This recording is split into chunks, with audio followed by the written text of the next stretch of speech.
भाई आखिर ऐसा भी क्या हो गया कि 30 घंटे से एयर इंडिया का प्लेन उड़ ही नहीं पा रहा है।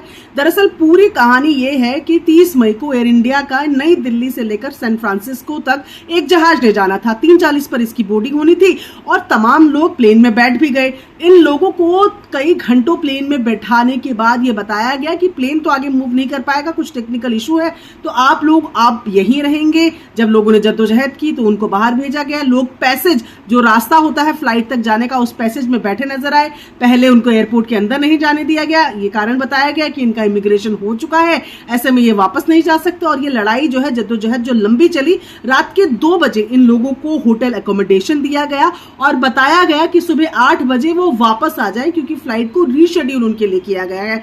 यानी कि 30 मई को सुबह तकरीबन 11 बजे से दिल्ली में रहने वाले लोग, अगर मैं बोलूं तो 11 बजे से अपने घर से निकले हुए हैं और आज रात 31 मई के 9 बजे के तकरीबन भी ये लोग एयरपोर्ट पे ही अटके हुए हैं। ऐसे में आज तमाम लोग जो सुबह 8 बजे एयरपोर्ट पर आए, उसके बाद उनको मालूम चला, पहले बोर्डिंग पास 11 बजे का दिया गया था, फिर 3 बजे कहा गया, फिर 6 बजे कहा गया। अब 6 बजे से लोग एयरक्राफ्ट के अंदर बैठे हुए हैं और अभी तक एयरक्राफ्ट नहीं चल रहा है। आलम यह है कि एयरक्राफ्ट में एसी नहीं चल रहा है। बार बार अनाउंसमेंट की जा रही है कि टेम्परेचर जो है वो बहुत ज्यादा बना हुआ है और जब तक टेम्परेचर कम नहीं होगा तब तक प्लेन आगे नहीं बढ़ सकता या वो टेक ऑफ नहीं कर सकता।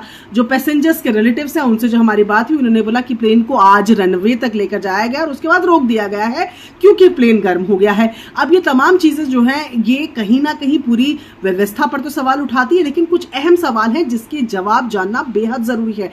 एयर इंडिया पर आज डीजीसीए ने शो कॉज नोटिस उसको दिया है और बोला है कि 3 दिन के अंदर जवाब देना होगा। साथ ही एविएशन मिनिस्ट्री की तरफ से मोका जिसको कहा जाता है, उन्होंने भी इस पर सख्त ऐतराज जताया है और एक्शन की बात की है। डीजीसीए के थ्रू ये शो कॉज नोटिस है, उसके बाद माना जा रहा है कि जवाब अगर उनके सेटिस्फैक्टरी नहीं लगते हैं तो हैवी फाइन, भारी जुर्माना भी उन पर लग सकता है। अब तमाम लोग जो इस फ्लाइट में सफर कर रहे हैं उनके रिलेटिव से जो हमारी बात हुई वो बता रहे हैं कि सुबह से एक फूड कूपन, एक पानी की बोतल, ये एक फ्रूटी, ये 3 चीजें ही इन लोगों को अभी तक प्रोवाइड की गई हैं और लगातार जो पैसेंजर्स अंदर है वो परेशान हो रहे हैं। देखिए ये तमाम चीजें जो हैं फ्लाइट की लेकर अगर हम बात करें तो दिल्ली से सैन फ्रांसिस्को की जो फ्लाइट है ये तकरीबन 15-16 घंटे की होती है, एक लंबी फ्लाइट है। और ऐसे में सवाल ये उठता है कि उसी प्लेन को दोबारा, उसी एयरक्राफ्ट को दोबारा आज क्यों इस्तेमाल में लाया गया जो कल टेक्निकल इशू कहकर जिसको नहीं उड़ाया गया या जिस फ्लाइट ने उड़ान नहीं भरी।